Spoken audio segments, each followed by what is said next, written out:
అనసూయ అరి చిత్రం ఒకటి విడుదలకు సిద్ధంగా ఉన్న సంగతి అందరికీ తెలిసిందే. అయితే ఈ మధ్యే అనసూయ తన ప్రాజెక్టుల మీద స్పందించింది. అందులో అరి కూడా ఉంది. తాజాగా అరికి సంబంధించిన ఓ అప్డేట్ వచ్చింది.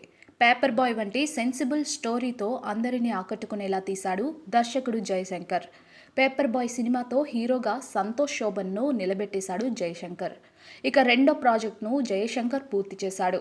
అనసూయ, సాయి కుమార్, శుభలేఖ సుధాకర్ ఇలా భారీ క్యాస్టింగ్తో అరి అనే చిత్రాన్ని తీశాడు. అరి షడ్వర్గాలు అనే కాన్సెప్ట్తో 6 కథలను చూపించేలా అరి చిత్రం ఉంటుందని టీజర్ ద్వారా చూపించాడు.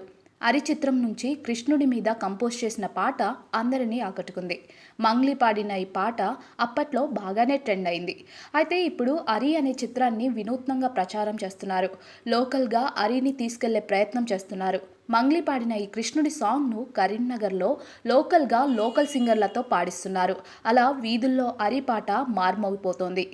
తిమ్మప్ప నాయుడు పురిమెట్ల, శేషు మారంరెడ్డి, శ్రీనివాస రామిరెడ్డి నిర్మించిన ఈ చిత్రంలో సూర్య పురిమెట్ల, వినోద్ నటించారు. ఇక ఈ చిత్రంలో వైవా హర్ష సైతం ఓ పాత్రలో కనిపిస్తాడు. తాజాగా ఈ చిత్రం గురించి అనసూయ స్పందించింది.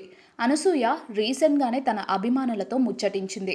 ఈ క్రమంలో ఓ ఫ్యాన్ అనసూయ చేసిన చిత్రాల లిస్ట్ పెట్టి వీటిలో ఏ సినిమా ఎప్పుడు వస్తుందని అడిగాడు. అందులో అరి కూడా ఉంది. ఆ సినిమాల షూటింగ్ అయితే కంప్లీట్ అయిందని, విడుదల అనేది నిర్మాత చేతిలో ఉంటుందని, అవెప్పుడు వస్తాయా అని తాను కూడా ఎదురు చూస్తున్నట్టుగా తెలిపింది.